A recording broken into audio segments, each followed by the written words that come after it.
What is the current state of religious freedom in America, and where should we be?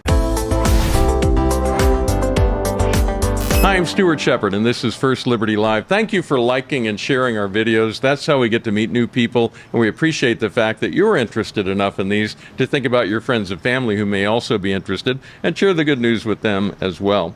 Jordan Ballor is Director of Research for our Center for Religion, Culture, and Democracy. He has a Doctor of Theology from the University of Zurich and also a PhD from Calvin Theological. Hi, Jordan. Hi, Stuart. I am almost not smart enough to ask you questions, is what I'm figuring out here. Well, I hope I can answer some, yeah. I'll throw a few at you. Okay. First of all, for those who are hearing about it for the first time, tell us about the Center for Religion, Culture, and Democracy. What is it? What does it do? Sure. So the Center for Religion, Culture, and Democracy, or the CRCD, as we try to call it, shorthand, is an initiative of First Liberty Institute. Our task is to make a cultural and academic case for religious liberty and religious responsibility, really, how people of faith contribute to the common good, all of the good things that religious believers and religious adherents do in the world, all the positive ways that they engage culture and society and politics. And so we examine those questions and explore the answers to them and try to advertise some of the results of things that we find and discover and conversations that we have. And I always like to describe it as trying to influence the culture before we end up in a courtroom. So that's right. So if you think of First Liberty as litigating and defending rights in the courtroom and in the court of public opinion, we're investigating how those rights can be used responsibly, making the case for religious belief and religious adherence and religious exercise in the cultural realm. Okay, first let's talk about where we are as a culture. CRCD recently released something called Religious Liberty in the States. It was an index of the 50 states and how they're doing in religious liberty. Tell us a bit more about the decisions that were made in putting that together and also what we learned from it. So Religious Liberty in the States is an empirical and statistical index of legal safeguards for religious liberty across the 50 states. So it's the first domestic state-level index of religious liberty in America. We just came out with the first edition of it earlier this year. The results were surprising in many ways. The top two states are states that are quite different in terms of their profiles. The bottom three, we could talk about those too, and then there's quite obviously diversity from 1 to 50 there. The goal was really to identify the state of things in terms of the legal safeguards that are on the books across these states.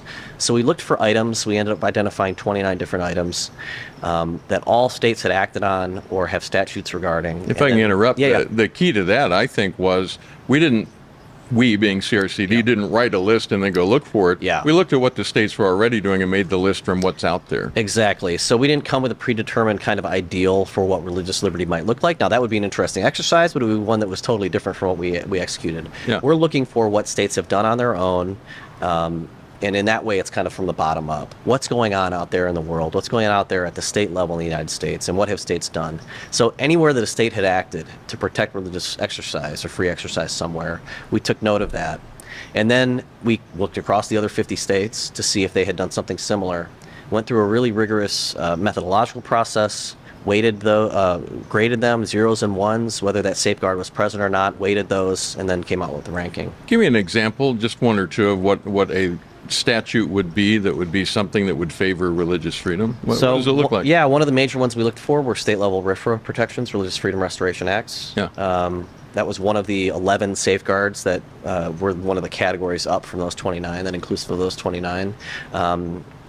Childhood immunizations was another one, whether the states has regulations for, all states have regulations with respect to what immunizations are required to participate in public schools, but whether they had an exemption, explicit exemption for conscience or philosophical reasons or religious reasons. Yeah. So those were a couple of those 29 examples. Yeah. Who's at the top of the list? So at the top of the list is Mississippi. Right behind them is Illinois. So the top two are Mississippi and Illinois. Not expected? I mean, it was, you could have polled, what would you have expected in terms of who's going to come out on top and on the bottom? Yeah. Maybe some conventional wisdom would have said a red state, typically a traditional red state like Mississippi, would do okay.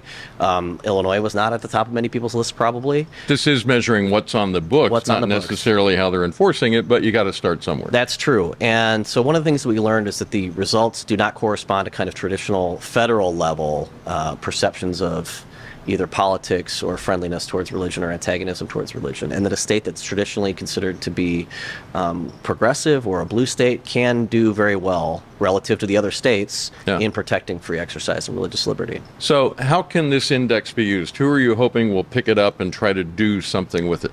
So there are a number of different audiences. One of the first audiences that we want to engage, because it's part of the mission of the CRCD, are scholars. The index was constructed according to the best practices of scholarship, very transparent with regard to the methodology and the decisions that were made. Yeah. The data set is completely available and open to the public. So we're hoping that the scholars will do some interesting things using what we found and comparing that to other dynamics of social and political life across the 50 states. And then it goes to everyone from, academic scholars to voters and people who are going to be activists. Every place that we've found that a state has taken action, we've noted that in the law. We've done our best to make that accessible. So with a couple clicks, you can find the source data. Often that's the state law itself. So if there's a state that doesn't have one of the protections and you think it should, you can look at any of the other states that we've identified that has it, and that can be a kind of an example for what the state that you live in or the state that you think needs to do better can take as an example or a model. I'm hoping some lawmakers look at that and pick it up and make it an issue for themselves. I want to ask you some of the big idea questions, because you've done a lot of writing and you deal with the larger ideas about society and how we function in the realm of religion and religious freedom. First, just take us back to the founding. Why did the founders put such a value on religious freedom when they were writing the founding documents for this nation? What is it about the world they lived in that made that such a priority for them? Well, if you think back to the way of life in the 16th and 17th centuries, the eras, the generations that preceded the founding of the United States, the colonial era, and those times, religion was really important. It was important at the personal level. It was important at the structural and institutional level. It was important at the national and international level. The empire, the Holy Roman Empire, was still a reality in many ways at those times. So it was a matter of religious belief and faith and personal salvation, but it's a reality that has impacts today, but back then did too, for the way society was structured. Many of those who came to the New World in the colonial era and in the founding era were looking for a place where they could live freely, found communities according to their own convictions, live life according to the dictates of their conscience, and create space for them to thrive, both in temporal as well as spiritual and eternal terms. So the founders were the recipients of this kind of a worldview, and they understood the deep commitments that follow with religious beliefs that will often lead us to suffer for what we believe, sometimes to hurt other people, depending on what we believe our responsibilities before God are. So coming out of the eras of the world, wars of religion and persecution in the Reformation and post-Reformation periods, the American experiment is really a unique attempt to try to find ways for people who disagree on fundamental matters of life and death and salvation and eternal relevance, to find a way for us to live together amidst that plurality and diversity. So they built that into the founding documents. Right. They built it into the laws as the nation grew and the legal foundation was built, decision after decision. Now we have people who are challenging and challenging and challenging, trying to remove that from the fabric of our country. What happens to a society if religious freedom, as protected in the United States, is wiped off the books and gotten rid of? What happens to us? A lot of bad things happen. When the state or the government or some course of power can reach in and impact aspects of your existence and aspect of your life that go to your conscience, to your deepest convictions, that means they can touch anything else too. And so that's why religious liberty has often been understood as the first freedom, the most important freedom, both because of what it addresses, our deepest convictions about salvation and God and reality, but also because it's a bulwark against all kinds of other tyranny and oppression. The founders recognized that a commitment to a transcendent worldview, a transcendent reality, a moral order was necessary for a moral people, and that religion is historically the key way that people learn about those realities. So if you take God away, it's been said that all things are possible, and that really is true. And in some ways, it seems like that's the goal of many, to put that to a kind of a social experiment to see what might happen. We have examples of that historically, of course, too. And it ends in really, really bad places. You've written quite a few books. Among those, it's been a decade now since you put it out, but one of them was called Get Your Hands Dirty. It's not about gardening. It's about making the connection between faith and social action. What should people of faith like us be doing to impact the culture around us? How do we get our hands dirty?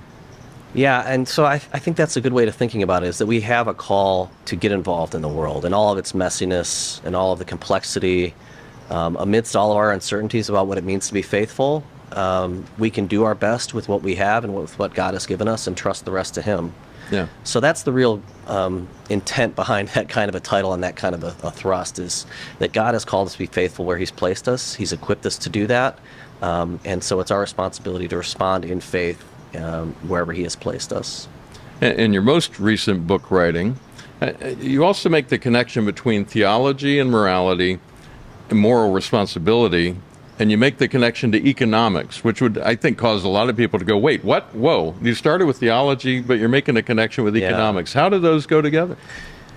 It's interesting if you think historically, and I'm always inclined to do that. I'm trained as a historian, so I think about where the origins of these disciplines and where we thought about these things came from originally. And, nowadays, often there is this natural way of thinking of a conflict between morality and economic life. That one is very secular, doesn't have anything to do with moral norms or the way we behave. It's just all about making money or maximizing profit or whatever.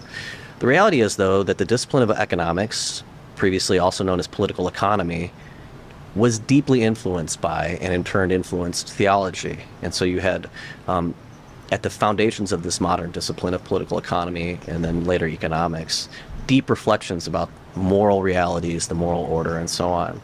So there is a deep and I think intrinsic connection between theology and economics, and that's been a large part of my academic career, is exploring that intersection. Yeah.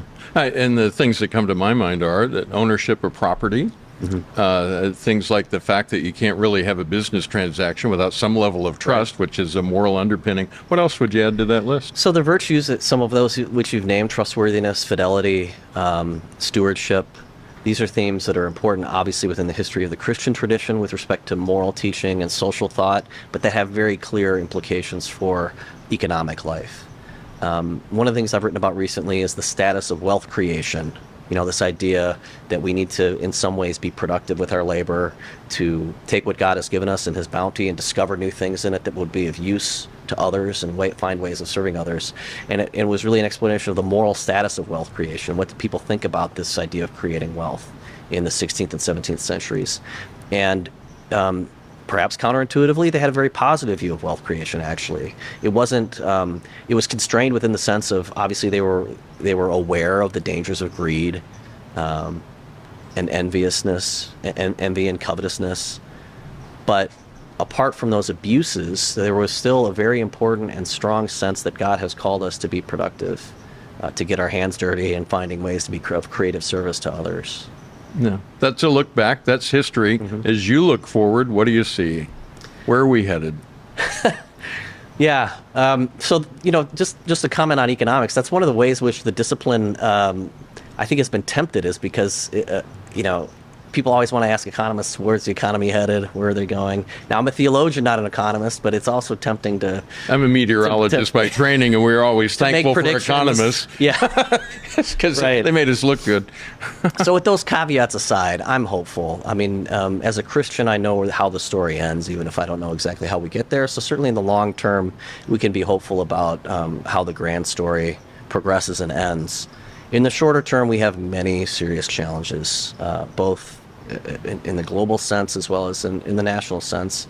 And the positive way to think about that is there's a lot of really good work out there to be done and that God has called us to. So I like that. There are trade-offs and all kinds of those analyses, but that's the way I try to think about it. Very good. Anything else you'd like to share before I let you go?